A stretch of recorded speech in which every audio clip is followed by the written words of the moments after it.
La palabra de Dios es viva y es eficaz. Se nos presenta como una lámpara que alumbra nuestro camino. Es como un manual de instrucciones para nuestro día a día. Y a través de ella podemos descubrir y entender el plan que Dios tiene para nuestras vidas. Te invitamos a escuchar la siguiente reflexión y estamos convencidos te será de mucha bendición. Disfrútala.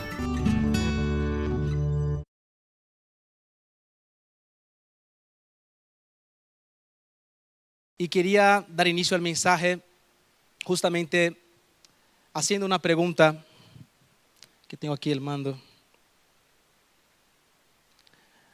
¿Habrá alguien que traiga alivio a tanta tormenta? La pregunta está ahí. ¿Habrá alguien que traiga alivio a tanta tormenta? ¿Por qué lo digo? Realmente creo que es algo que todos sabemos. La maldad, la diferencia entre unos y otros, el clasismo, ¿verdad? Que vemos hoy en día, el racismo, todo lo que conlleva el pleito, vino y empezó desde que Adán y Eva dieron la espalda hacia Dios. Es decir, no tuvieron en cuenta la palabra de Dios. Tuvieron la palabra de Dios en muy poco. Y a partir de ese momento es que estamos ya fuera del Edén, ¿verdad? Estamos viviendo a donde estamos viviendo hoy en día. Vivimos en un mundo donde el gobierno, donde los gobernantes, diputados, presidentes, ¿no? El rey, en fin, donde aquellos que están por encima del país, tristemente, están envueltos en pecados, en desobediencia. Para ellos, lo que nosotros creemos y lo que nosotros valoramos y tenemos en cuenta que es la palabra de Dios, y algunas veces no la tenemos, para ellos eso es lo de menos. Los gobernadores hoy en día y las personas que están llevando el país no tienen en cuenta la palabra del Señor. Y es justamente lo que pasó con Adán y Eva en el jardín del Edén. Por ese motivo, vemos hoy en día, creo que aquí todos saben lo que ha pasado y lo que está pasando en Israel y Palestina. De hecho, estuvimos orando allá arriba por ello, ¿verdad? A causa de lo que tenemos adelante, a causa de aquello que nuestros ojos ven, el deseo, el afán. Eso hace con que el hombre esté enfocado solamente en aquello que yo veo, en aquello que yo veo. Y la palabra de Dios, si es que saben, ¿no? que está ahí para instruir, para enseñar, para toda buena obra. Así que eso está pasando en Israel, es algo obvio, es triste. Creo que aquí cuando pensamos, creo que cuando oramos allá arriba, por eso no hay como no tener nuestro corazón temblando y llorando, porque hay muchos niños que están sufriendo allí. Y bueno, no hablo más porque de verdad es un tema muy delicado. Así que justamente esto está pasando en el pasaje de hoy. Nosotros tenemos delante de nosotros un hombre que se llama Samuel. De hecho, si queréis poder ir viendo vuestra Biblia, en 1 de Samuel 16, veremos una situación muy parecida a la que yo quise introducir aquí. 1 Samuel 16. Justamente lo que os acabo de hablar, puntualizando, tener en menos la palabra de Dios, el pecado, las consecuencias del pecado, todo lo que estamos viviendo, ¿verdad? Todo eso pasa aquí en este pasaje. Veremos justamente al inicio el lamento de un hombre a causa de una persona que ha tenido en poco la palabra de Dios, al igual que Adán y Eva, al igual que los gobernantes de este país y de cualquier otro país. Por eso la pregunta: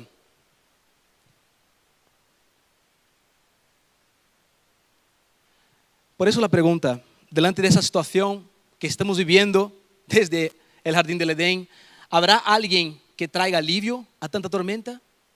¿Creéis que estamos viviendo un tiempo de tormenta? Sí, Pablo. ¿Estamos viviendo un tiempo de tormenta? ¿Creéis que habrá alguien que traiga alivio a tanta tormenta? Una vez hecha esa introducción, creo que podemos ya contemplar el texto de una manera más clara y podemos estar un poco más cercano a lo que quiere decirnos el autor a través de esta narrativa. Así que quería orar antes y orar por mí también, orar para que el Señor sea glorificado en todo. Dios eterno, nosotros estamos aquí y sin merecimiento, Señor, te presentaste a nosotros.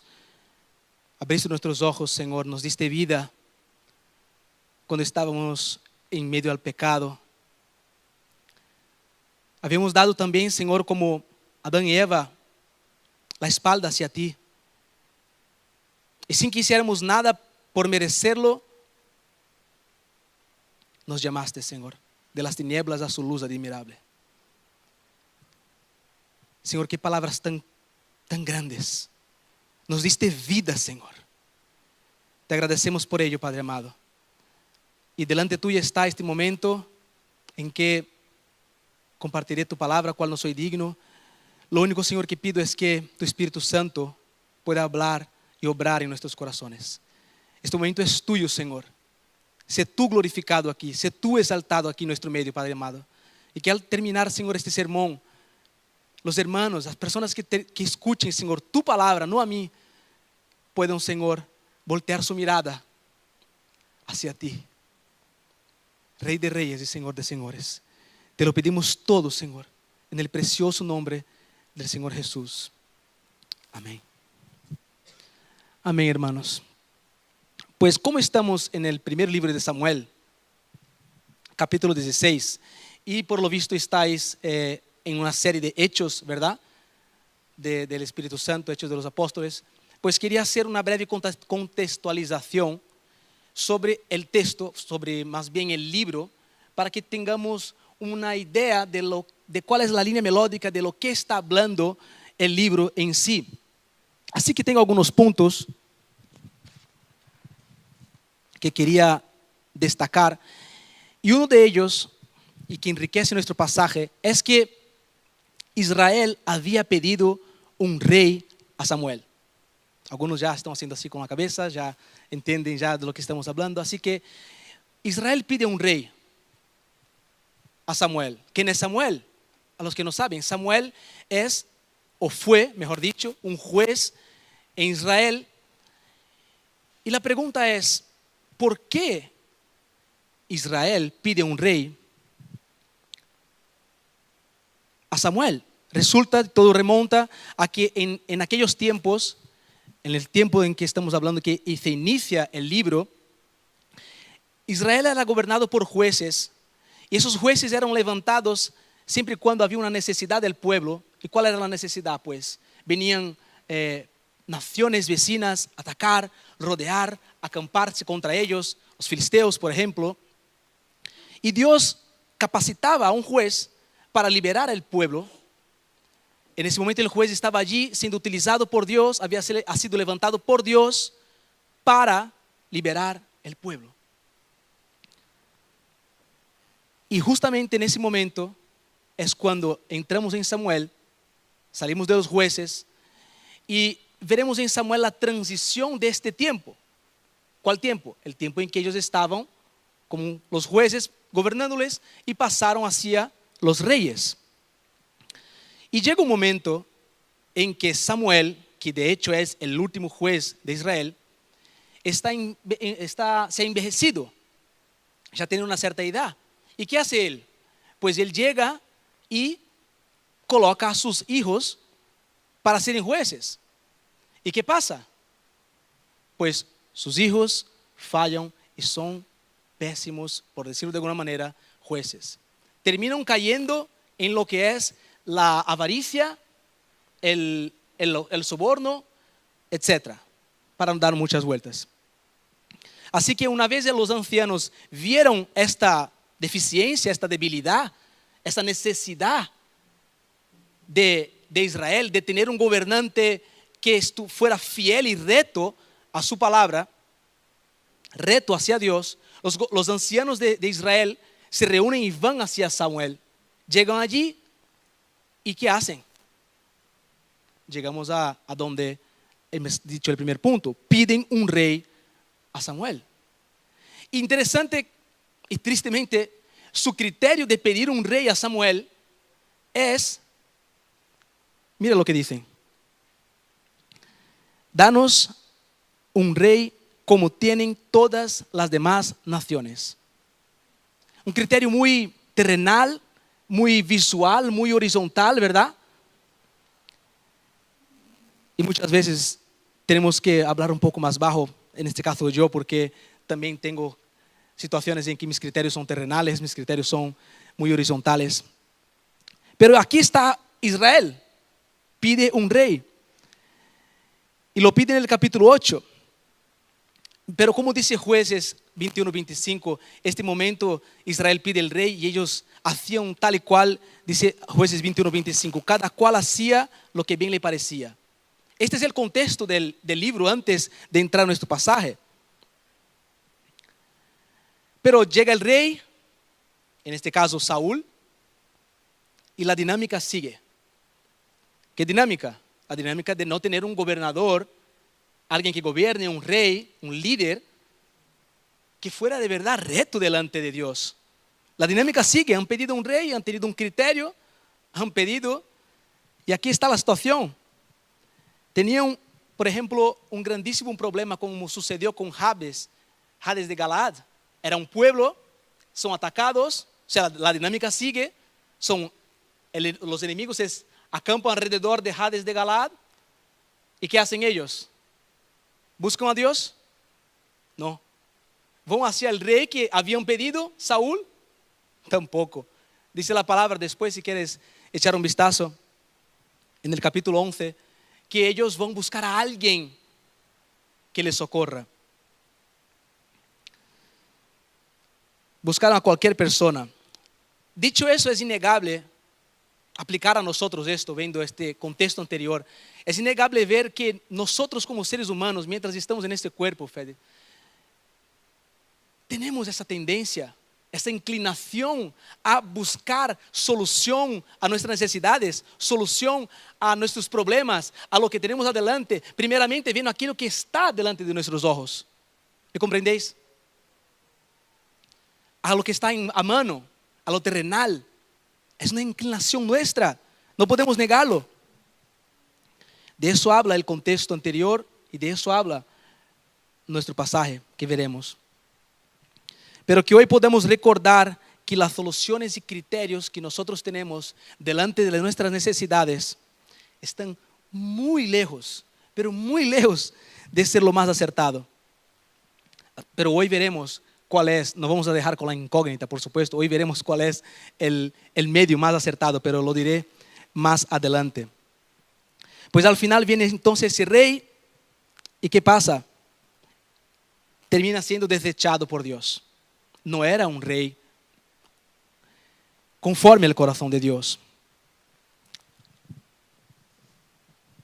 Así que dicho de otra manera, Israel no daba con la tecla. Cuando escuché a Fede suspirar aquí con el tema de los pensamientos, júzgame, pruébame, es un suspiro como que no terminamos de dar con la tecla, ¿verdad? Si el Señor me prueba, si el Señor de verdad ve que muchas veces mis criterios son egoístas, mis criterios son muy carnales. Así que, en resumen, la situación de Israel antes de nuestro pasaje, justamente el contexto inmediato anterior, es muy delicada. Ellos venían de tener jueces que se descalificaron solo. Para no decir de antes, de Elí, que también se descalificó solo, siendo negligente para con sus hijos. Entonces vienen de mucho más atrás. Luego vienen los hijos de Samuel, luego viene el rey Saúl, que es desobediente, que es temeroso, termina siendo rechazado. Así que mira el panorama en que nos encontramos. Muy parecido, como dije al principio, a nuestro panorama en 2023 aquí, en ese mundo. Ahí está la pregunta. Delante de ese panorama, ¿habrá alguien que traiga alivio a tanta tormenta? En nuestra narrativa vamos a ver 3 preguntas.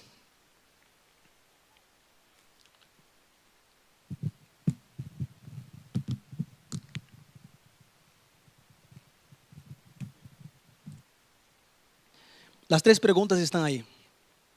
Y dice, primera pregunta, ¿quién proveerá para la necesidad del pueblo? La responderemos. Aquí mejor porque creo que necesito gafas. ¿Cómo se elegirá un nuevo rey? Y la tercera pregunta que responderemos es, ¿quién podrá aliviar el tormento del rey rechazado? Así que con eso pasemos a la primera pregunta, ¿quién proveerá para la necesidad del pueblo? Y leeremos el versículo 1 al 3 como está ahí puesto. Así que si me podéis acompañar, dice así la palabra del Señor. Dijo Jehová a Samuel, ¿hasta cuándo llorarás a Saúl, habiendo yo desechado para que no reine sobre Israel?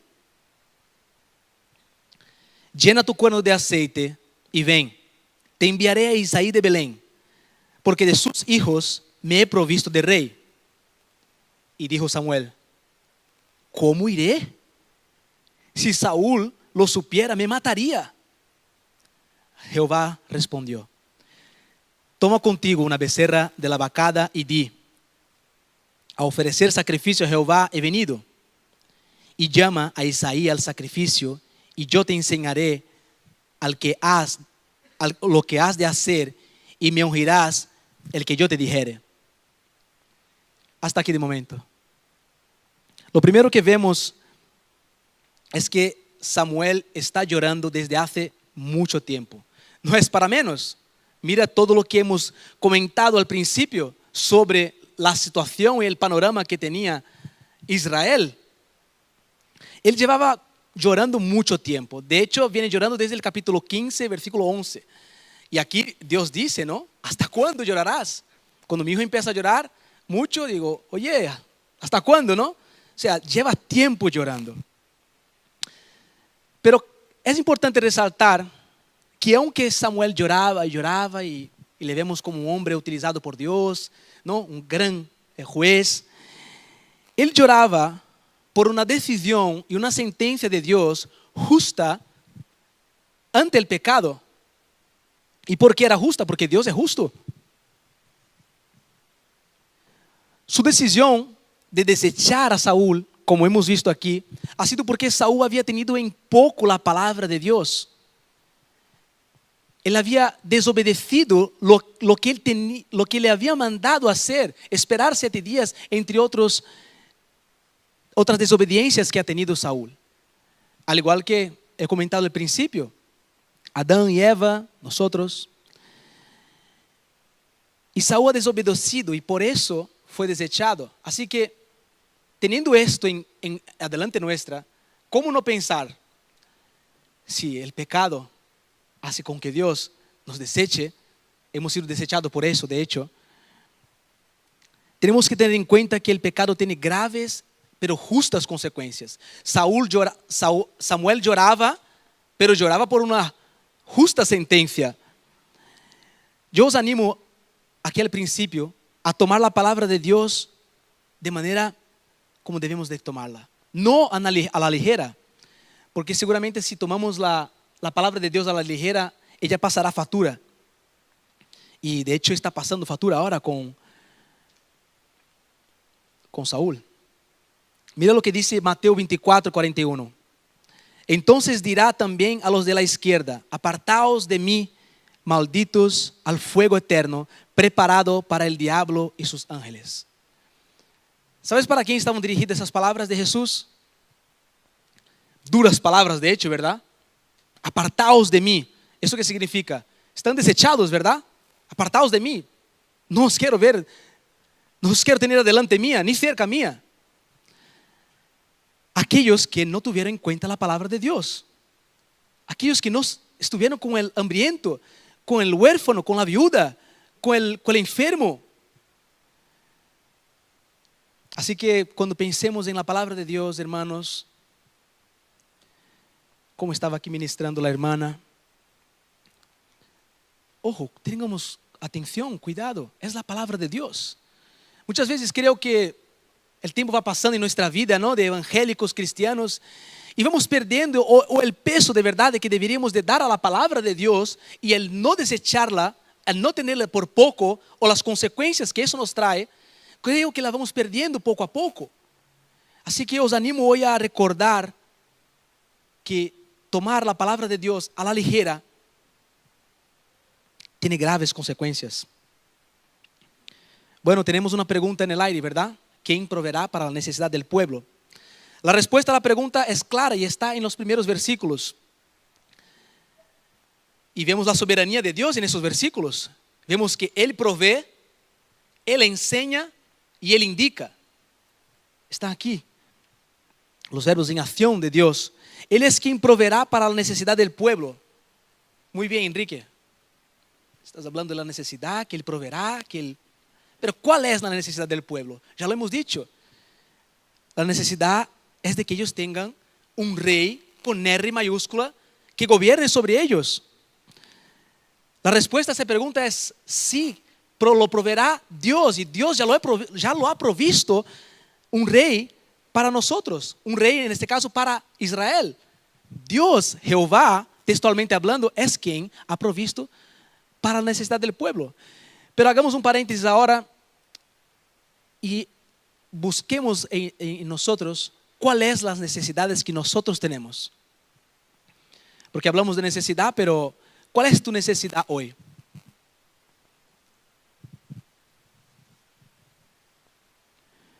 Cuando piensas en la palabra necesidad, ¿qué te viene a la mente? Puede que a la ligera puedan venir muchas cosas, ¿verdad?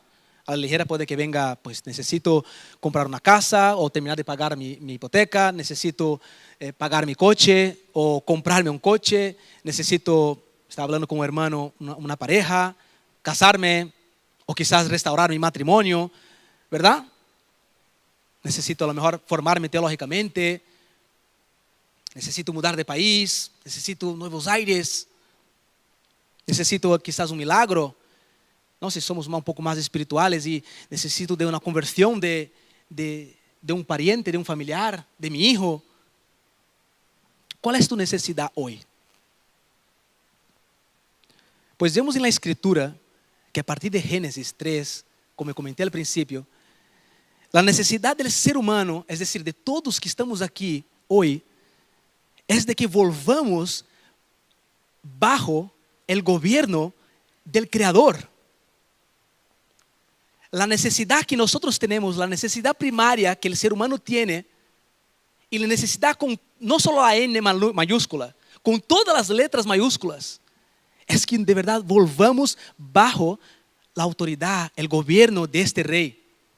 Y eso conlleva muchas cosas, estar bajo el gobierno, bajo el reino, es obedecer su palabra, en no hacer de la palabra poco caso, ¿no? Como hemos visto aquí en Samuel. Y luego, todas esas necesidades que describí aquí, que de hecho son legítimas, serán suplidas bajo el gobierno, el reinado y la voluntad perfecta de Dios. ¿Queda claro las necesidades? Eso es algo muy importante, porque de aquí en adelante vamos a hablar de necesidad y es importante que tengamos este aspecto claro. Así que esta primera sección que hemos visto del 1 al 3 nos demuestra claramente que Dios está en el control de lo que estaba pasando en el reinado fallido de Saúl, con la tristeza de Samuel que lloraba mucho. Él tenía control, Él es quien provee para las necesidades del pueblo, habiendo ya escogido e indicado dónde y quién sería el rey. De alguna forma indirecta, ¿no? Está entre los hijos de Isaí, dijo él. Así que pasamos a la segunda pregunta. ¿Qué debemos esperar del nuevo rey? Salimos de un escenario. Samuel llorando. El pueblo con una necesidad. Imaginaros lo que nos pasaba por la cabeza de Samuel. Con todo lo que tenía, con sus hijos. ¿Qué iba a pasar ahora políticamente o espiritualmente con Israel? Monarquía fallida. ¿Qué haremos? A pesar del lazo, creo que tenía también un vínculo, ¿no? Emocional de la relación con Saúl. Ese escenario ya se pasó. Dios ya le consoló. deja de llorar, hombre. Tengo un rey. He provisto de un rey. ¿Ok? En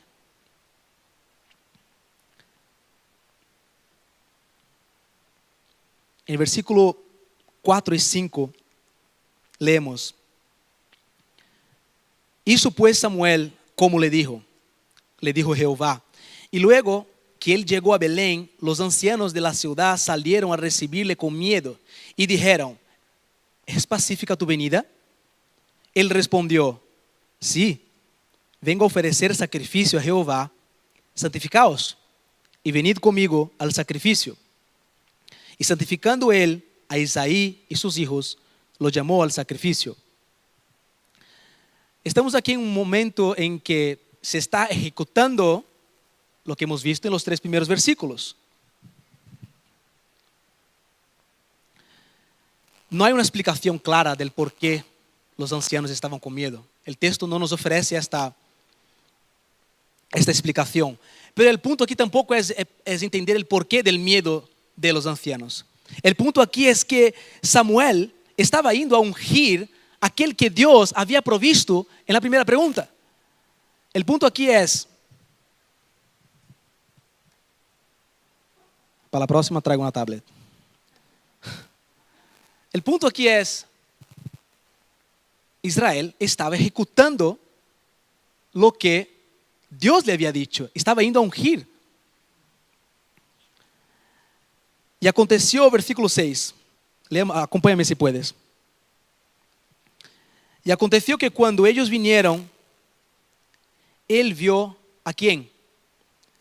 Eliab. Y dijo: de cierto, delante de Jehová está su ungido. Ojo a eso. Versículo 7. Y Jehová respondió a Samuel: no mires a su parecer ni a lo grande de su estatura, porque yo lo desecho. Porque Jehová no mira lo que mira el hombre, pues el hombre mira lo que está delante de sus ojos, pero Jehová mira el corazón. Jehová mira el corazón. Yo creo que Samuel aquí nos representa de cierta forma. Vulnerable, tenía mucha intimidad con Dios, una relación, no como muchos dicen ahí, el héroe de la fe. Pero, hermanos, vemos aquí que en ese momento estamos en el mismo escalón de pecado y vulnerabilidad de Samuel. El único que está, no en un escalón por encima, sino el que está por encima de la escalera, es Dios. Samuel está con la mirada en lo alto que es Eliab. Adán y Eva estaban mirando el fruto, qué bello, qué hermoso. Mira lo que me está diciendo. ¿Cómo era el fruto? ¿Era feo el fruto en el jardín del Edén? No lo era. Era hermoso a la vista. Así que recordando un poco este contexto de Samuel, del primer libro de Samuel, viendo aquello que hay adelante, no sé si aquí recordáis lo que sucedió con Elí y Ana. ¿Os recordáis? Ana, la madre de Samuel, vio cabezas haciendo así. Sí. Pues llega Ana, Elí sentado, y cuando llega Ana llorando, afligida, atribulada de espíritu, empieza a llorar y dice la palabra que lloró grandemente, lloró abundantemente, dice la escritura. En ese momento, Elí está observando, la tiene delante de sus ojos. Llega un momento en que ella empieza a orar, pero no se escucha su voz. Lo que sucede es que ella está balbuceando, ¿no? Se dice en español, balbuceando, pero llorando. ¿Qué hace Elí? Gobernante de Israel, bueno, sacerdote, líder. Le llama de borracha, contextualizando, ¿no? A nosotros, ebria, dijera el vino, ¿hasta cuándo estarás ebria? Ella entonces dice: no, por favor, no pienses eso de mí. Lo que yo estoy es afligida. Lo que quiero decir con esta cita es que vemos una vez más en el libro de Samuel, en las Escrituras, que una persona juzga primeramente por lo que tiene delante. Hemos visto Samuel mirando aquí adelante, ¿verdad? Hemos visto ahora Elí mirando hacia adelante a Ana, que después ella muestra claramente que lo que tenía ella era un espíritu afligido. Eso en nuestro contexto puede pasar, hermanos. Eso en nuestro contexto incluso pasa. Quizás yo esté siendo juzgado ahora mismo. Quizás yo pueda estar juzgando a vosotros. ¿Será que está prestando atención? Uy, uno que está durmiendo allí, el otro, uy, balanzó la cabeza, uy, uno se va, uno se fue. Y por lo que yo estoy viendo, pero no estáis viendo mi corazón. Yo no estoy viendo vuestro corazón. Eso no puede pasar solamente aquí mientras se da el sermón. Eso puede pasar cuando termina, todos nos saludamos. Pastores con visitantes, visitantes con pastores, con miembros, miembros con miembros. Y estemos unos juzgando a otros y teniendo por la apariencia, no. En nuestro día a día incluso muchas veces no queremos aceptar que una persona entre en nuestro círculo, no perdemos un poco la Biblia, un poco como que se apaga de nuestro corazón, de nuestra mente, y no queremos que una persona entre en nuestro círculo porque no encaja con nuestros gustos, no encaja con nuestras expectativas, con nuestro estereotipo, ¿verdad? Y yo me acuerdo, diciendo eso de las apariencias,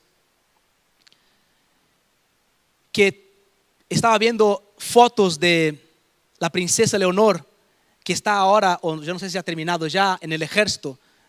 Creo que ya ha terminado ya, ¿no?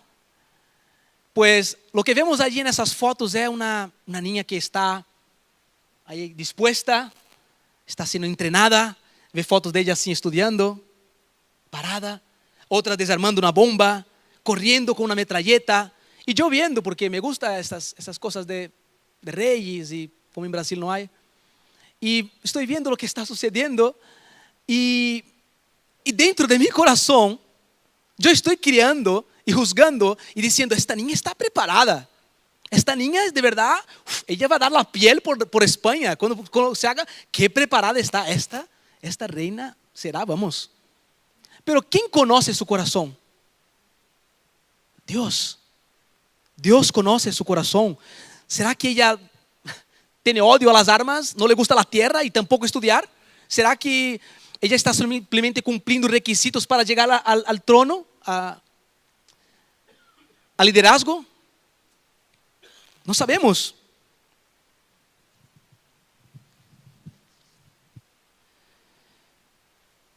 Así que os he dicho que antes diría el medio más acertado, ¿verdad?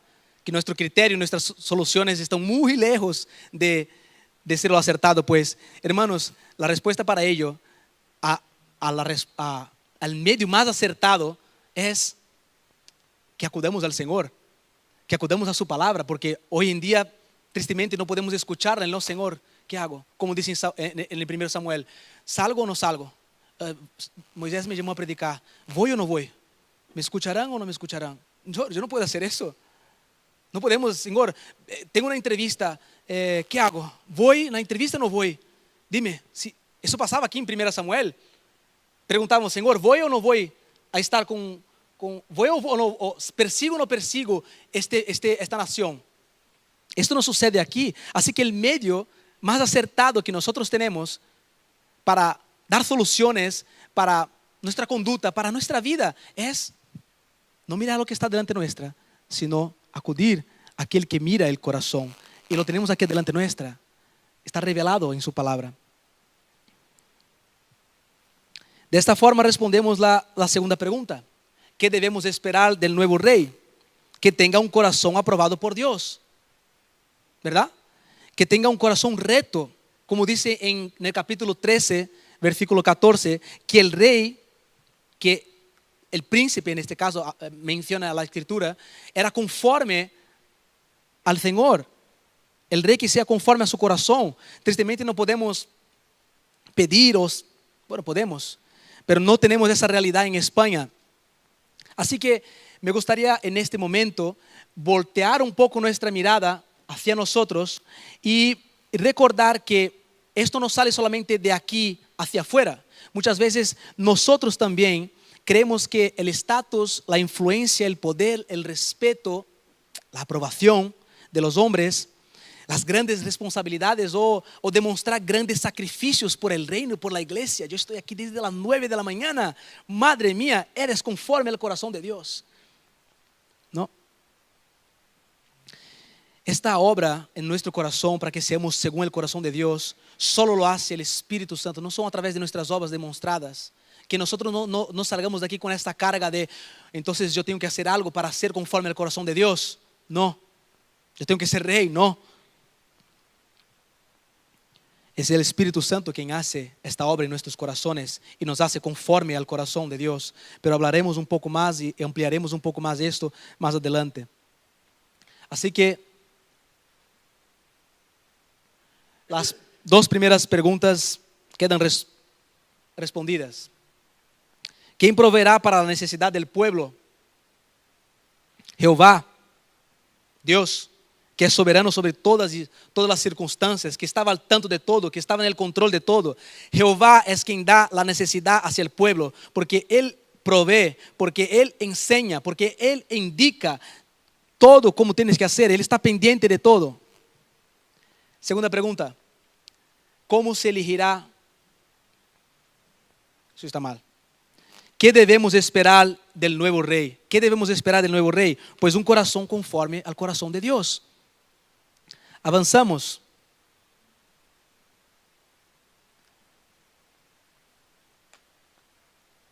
Leamos el versículo 8 al 11. Dice: entonces llamó Isaí a Abinadab y lo hizo pasar delante de Samuel, el cual dijo: tampoco a este ha escogido Jehová. Hizo luego pasar Isaí a Samá, y él dijo: tampoco a este ha elegido Jehová. E hizo pasar Isaí 7 hijos suyos delante de Samuel. Pero Samuel dijo a Isaí: Jehová no ha elegido a estos. Qué tensión, ¿verdad? Versículo 11a, y paramos ahí. Entonces dijo Samuel a Isaí: ¿son esos todos sus hijos? ¿Son esos todos sus hijos? Había pasado ya 7 hijos delante de Isaí. Pero antes vemos en el versículo 1 que Dios había dicho que uno de los hijos de Isaí sería el que Samuel tendría que ungir. Entonces, ¿qué estaba pasando aquí? ¿Tendrá Isaí otro hijo? Pues lo interesante es que lo que nos revela este momento es que David, que en este caso ni es mencionado aquí todavía, no ha ido ni al sacrificio, y veremos aquí que no estaba ni contado para la comida después del sacrificio. ¿Qué responde Isaí a Samuel? Versículo 11b hasta el 13. Y respondió: queda aún el menor que apacienta las ovejas. ¿Para qué decir el nombre? Y dijo Samuel a Isaí: envía por él, porque no nos sentaremos a la mesa hasta que él venga aquí. David no estaba presente, no ha ido por lo que vemos aquí, podemos deducir que no ha ido ni al sacrificio, porque los que fueron al sacrificio luego estaban allí con él para comer. Sabéis que las ofrendas de paz, no por el pecado, después comían parte de lo que era ofertado. Así que David no había ido allí al sacrificio, no había sido contado, había sido tenido por poco, por muy poco. Por lo menos esa es la sensación y la interpretación que yo he visto aquí, que queda ahí el menor. Y después de la insistencia, ¿no? Ha sido muy radical aquí Samuel, ¿no? No nos sentaremos a la mesa hasta que él esté aquí. Envió pues, versículo 12, por él e hizo entrar. ¿Y cómo era Isaí? ¿Y cómo era David? Era rubio, hermoso de ojos y de buen parecer. Entonces Jehová dijo: levántate y úngelo, porque este es. está cumpliéndose aquí la palabra del Señor. Podemos animarnos. Cuando leo eso me animo porque digo, lo que el Señor dijo, el Señor cumplió. Samuel fue. No había nadie que ungir. Pero si paramos allí y decimos, no, tiene que haber alguien. Dios ha dicho que entre los hijos de Isaí habría alguien. Ahí está. Dios no miente. Dios cumple. Versículo 13. Y Samuel tomó el cuerno de aceite y lo ungió en medio de sus hermanos. Y desde aquel día en adelante, el Espíritu de Jehová vino sobre David. Se levantó luego Samuel y se volvió a Ramá. Qué momento tan admirable. La palabra del Señor se cumple aquí en múltiples facetas. Sí, había un hijo. Significa que Dios no había mentido. El elegido se encontraba entre los hijos de Isaí. Dios cumple su palabra. Tendrán un rey conforme el corazón de Dios. Ya dicho antes en capítulos anteriores. Conocemos por fin el nombre del hijo menor, ¿no? David. Y el Espíritu de Jehová vino sobre él. Así que eso completa nuestra segunda pregunta. ¿Qué debemos esperar del nuevo rey? Lo primero es que él tenga un corazón recto. Lo segundo que podemos completar es que el Espíritu de Dios esté sobre él. Realmente, hermanos, y hago aquí una pausa en el texto y miro un poco a primera de Samuel, miro a Jueces y veremos que el Espíritu Santo, el Espíritu de Dios, el Espíritu de Jehová marcó la diferencia en los tiempos de los jueces, ¿verdad? El Espíritu era quien daba la prosperidad al reino. Si no había el Espíritu, ¿creéis que los jueces conseguirían vencer las opresiones de las naciones que les atacaban? El Espíritu Santo allí era clave. Y el Espíritu Santo aquí es clave. En los tiempos de Saúl, en los tiempos de los jueces, el Espíritu de Dios era clave. Cuando mencioné la historia de Jabes de Galaad, de ese pueblo que estaba siendo atacado, cuando ellos fueron a buscar a alguien que les ayudara y al final terminaron encontrando a Saúl, si no fuera el Espíritu de Dios que vino sobre Saúl,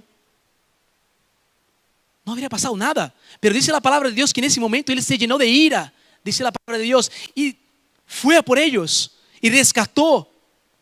El Espíritu, hermanos,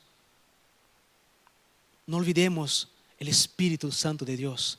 Muchas veces en el mundo evangélico, ¿no? Vemos ahí el Espíritu Santo ahí atrás, sentado allí, como que a veces lo menciona, a veces lo busco, a veces que no. Si estamos aquí ahora mismo, si estáis aquí escuchando a un brasileño ahora mismo, es porque el Espíritu Santo os está diciendo: necesitas de la palabra de Dios, necesitas de un corazón más parecido con el del Señor. Y por eso venimos aquí, o porque congregamos aquí, como dijo, nos pasamos bien, como dijiste, ¿no? Nos pasamos bien.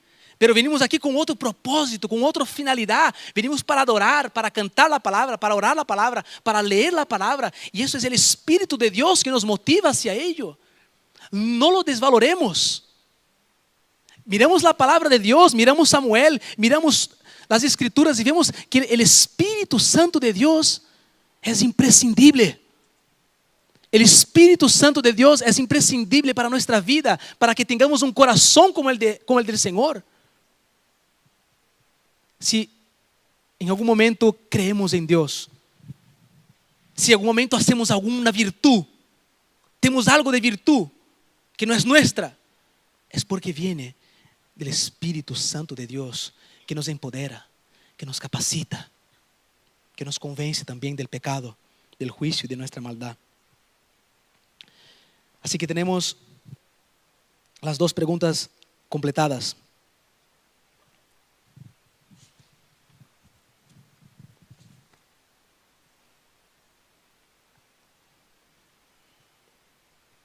Pero una vez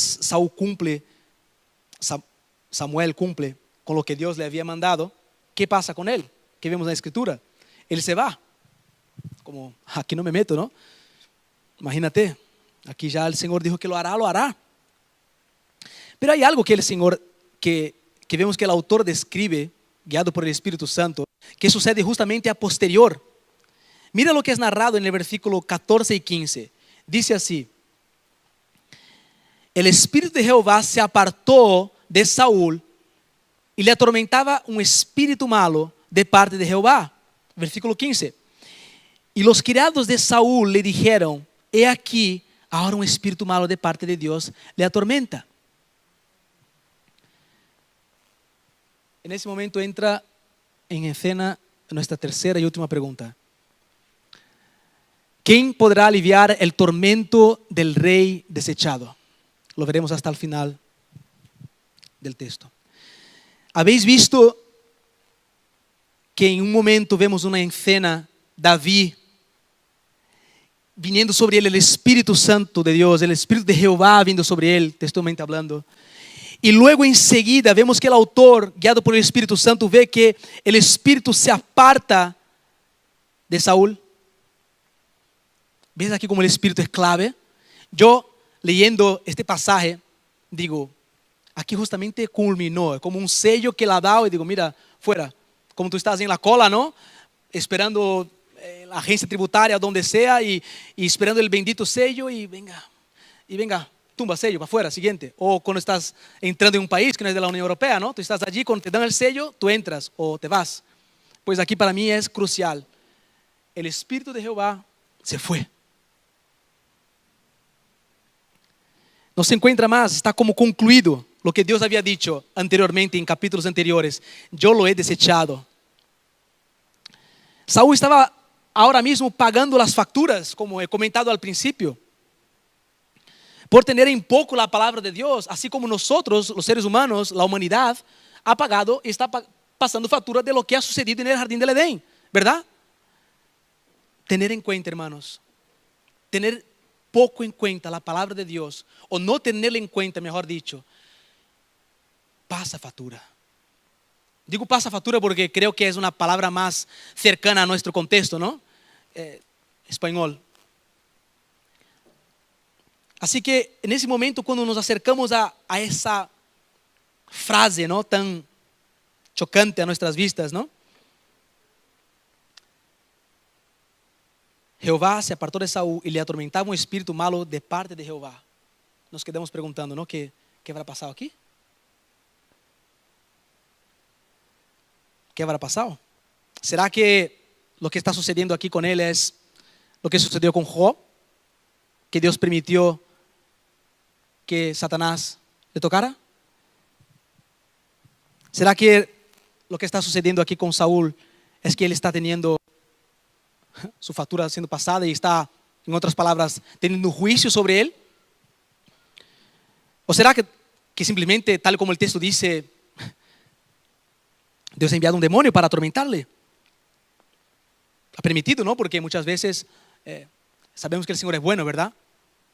Y con el Señor tan solo con apartarse un poco de nosotros, o por decirlo de una manera ilustrativa, da pie a que el malo entre, ¿no? Con tan solo nosotros nos apartarnos un poco de él, da pie a que el malo entre. Así que, dicho eso, algunas preguntas y respuestas que nosotros tenemos, yo creo que solamente tendremos respuesta cuando estemos allí con el Señor. Porque el punto aquí creo que no es decir qué pasaba con el Espíritu, qué ha hecho Dios, lo ha enviado, no ha enviado. Yo creo que aquí el punto no es este. El punto aquí es que Saúl estaba atormentado. En eso nos fijemos. Después luego podemos hablar y llegar o no a un acuerdo, pero el punto aquí es que Saúl estaba atormentado. Por eso la pregunta: ¿quién podrá aliviar el tormento del rey desechado? Saúl estaba tan atormentado que, como vemos aquí en la escritura, los criados lo notaron claramente, ¿no? Lo identificaron, esa situación en el versículo 15 que hemos visto. Y no solamente notaron esta situación que era muy clara, sino que tomaron partido de Saúl. Y mire lo que dijeron los criados a Saúl, ¿no? Tendría que ser al revés, ¿no? Pero ya conocemos, quien ha leído un poco 1 Samuel sabe cómo es el carácter de Saúl, ¿no? Versículos 16 y 17. Diga pues nuestro Señor a tus siervos que están delante de ti, que busquen a alguno que sepa tocar el arpa, para que cuando esté sobre ti el espíritu malo de parte de Dios, él toque su mano, con su mano, y tengas alivio. Y Saúl respondió a sus criados: buscadme pues ahora alguno que toque bien y traédmelo. Vemos aquí una necesidad clara de alivio reflejada en el texto. Y ojo, hermanos, al igual que antes había una necesidad clara de un rey, ahora vemos que hay una necesidad clara de alivio. Los criados reciben una orden de ir a buscar a alguien que alivie el tormento de Saúl y son enviados por él. Al igual antes, Saúl antes recibe una orden de Dios y es enviado también a buscar a alguien para ser ungido y que supliera la necesidad del pueblo. Vemos aquí necesidades en ambas historias. Vemos aquí enviados en las dos historias. Vemos aquí personas buscando a alguien en las dos historias. Vemos ese paralelismo, ¿verdad? Esa similitud en las dos historias. Pero, ¿y eso, Enrique? ¿Qué me quieres decir con eso? Ya veremos más adelante. Quiero que lo tenga en cuenta. Versículo 18. Entonces uno de los criados respondió diciendo: he aquí, he visto a un hijo de Isaí de Belén, que sabe tocar y es valiente y vigoroso y hombre de guerra, prudente en sus palabras y hermoso, y Jehová está con él. David, en ambas situaciones, es apuntado como aquel que será la solución para las necesidades de ambas historias. Al final terminan buscando el mismo David. ¿Qué quiero decir con eso? Que David está haciendo aquí con el punto de enfoque del autor. Nosotros estamos viendo aquí que hay un elegido por Dios que está trayendo alivio. De hecho, trajo alivio también a Samuel al principio, pero trajo solución a las necesidades del pueblo y ahora está trayendo, o va a traer, más bien dicho, alivio a Saúl. La historia no acaba aquí. Es interesante cómo todo apunta a David. Y el versículo 18 me llama la atención porque existe una aprobación por parte de Dios a David que es reconocida por los criados. Dice aquí la palabra de Dios: y Jehová está con él. O sea, qué interesante cómo esta segunda historia va como reforzando todo aquello, lo que vemos en la primera historia. El testimonio de David de que Jehová estaba con él es reconocido por los criados de Saúl. Imagínate con las personas que estaban cercanas a él. ¿Cómo sería este reconocimiento de parte de que Dios estaba con él? Ahora quizás el título empieza a tener un poco más de sentido, ¿no? Para muchos de nosotros. No puedo poner el título, pero bueno.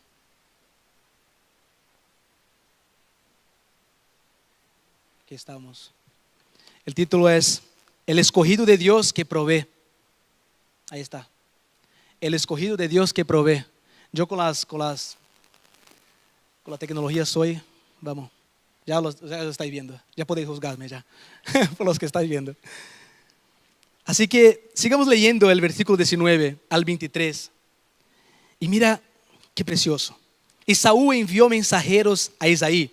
Recuerden, los criados hablaron con Saúl y ahora Saúl envía a los mensajeros a Isaí diciendo: enviadme a David, tu hijo, el que está con las ovejas. El que está con las ovejas. Había sido ungido y está con las ovejas. Y tomó Isaí un asno cargado de pan, una vasija de vino y un cabrito, y lo envió a Saúl por medio de David, su hijo. Otra vez, envíos de las dos partes. Vemos que Samuel sale a ungir y lleva consigo una de la vacada. Ahora vemos aquí otro indo a buscar, siendo enviado también, llevando cosas. Qué maravilloso es como todo une, todo refuerza la idea. Y viniendo David a Saúl, versículo 21, y viniendo David a Saúl, estuvo delante de él, y él le amó mucho, y le hizo su paje de armas. Y Saúl envió a decir a Isaí: yo te ruego que esté David conmigo, pues ha hallado gracia en mis ojos. Y cuando el espíritu malo de parte de Dios venía sobre Saúl, ¿qué hacía David? David tomaba el arpa y tocaba con su mano. Y Saúl tenía, ahora tengo que volver a la pregunta. Y Saúl tenía, ¿qué tenía? Alivio. Y Saúl tenía alivio. Y estaba mejor, y el espíritu malo se apartaba de él. ¿Quién podrá traer alivio al tormento del rey desechado? El escogido de Dios. El escogido de Dios traerá alivio. De hecho, en esta última sección claramente vemos como la provisión de Dios, la manifestación del carácter y del espíritu de Jehová sobre él es clara. No había trueques aquí. Él simplemente tenía el espíritu de Dios. Dios le había dado un don, tocaba, adoraba al Señor. Y luego en los capítulos posteriores podemos ver que David es grandemente utilizado. David es poderosamente reconocido por el pueblo. Y eso ya enriquece mucho nuestro texto enriquece mucho a el contexto posterior. Quería recordaros un versículo, que es el versículo 1, que decía: ven y te enviaré a Isaí de Belén, porque de sus hijos me he provisto de rey. Precisamente para concluir ese sermón, quería que nos fijásemos un poco en esto.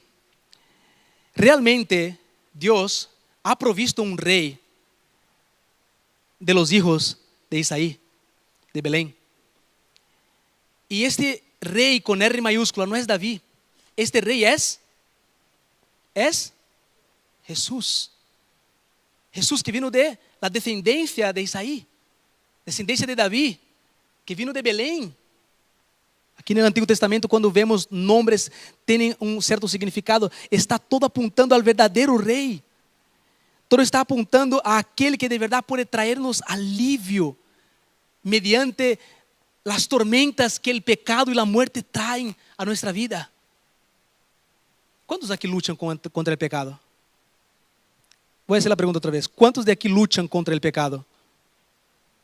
Terceira vez. ¿Cuántos de nosotros luchamos contra el pecado?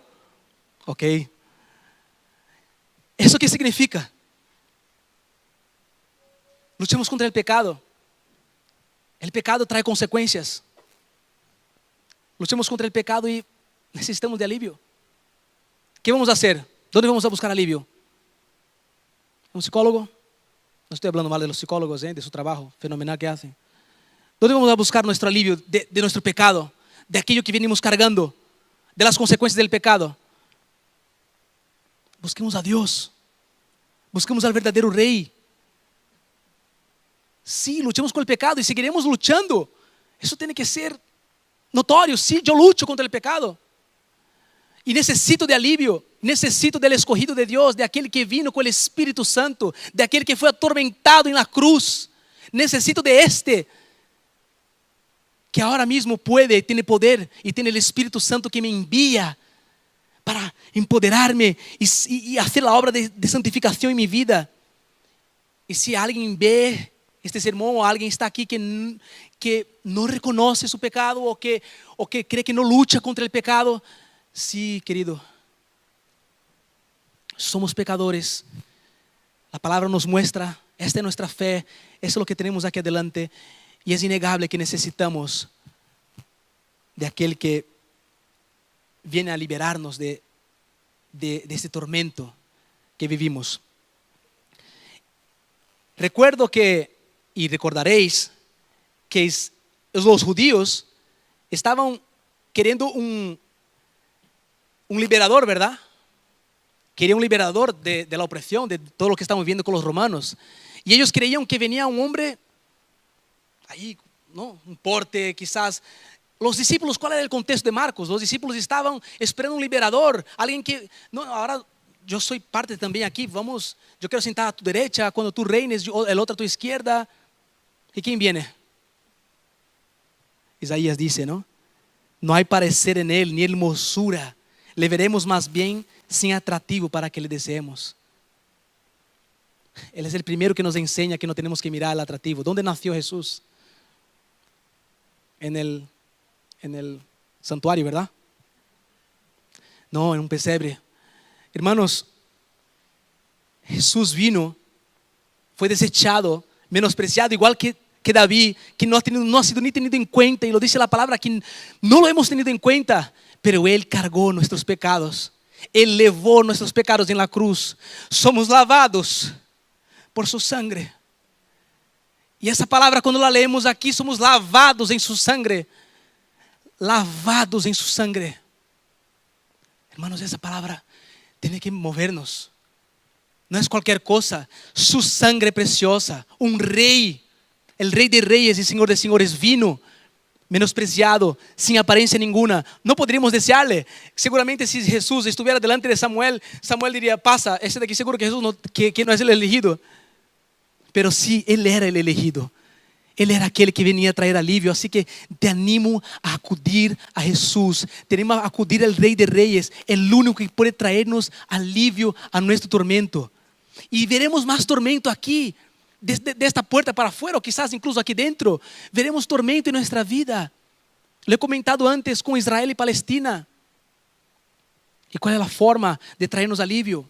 Quizás nosotros podemos pensar: bueno, yo puedo llevar alivio también, ¿no? Yo tengo el Espíritu Santo de Dios que mora en mí. Yo puedo llegar y decir: ¿qué pasa, Ezequiel? Te puedo también ayudar, te puedo escuchar. Mira, y pienso conmigo: voy a traerle alivio, ¿no? Y el Espíritu está en mí. Voy a ser como David. Hermano, seguimos siendo malos. La obra sigue siendo el Espíritu de Dios. No pongamos eso en nosotros. No. Pecadores, ¿quién nos librará de este cuerpo? Hacemos lo que no queremos y no hacemos lo que deberíamos de hacer, dice Pablo. Así que en un momento pongamos la mirada o el foco en nosotros, sino pongamos la mirada en el Espíritu Santo que hace la obra en nosotros, que nos quita que nos da alivio en medio del tormento, y que fue enviado solamente porque vino Jesús a morir por nosotros.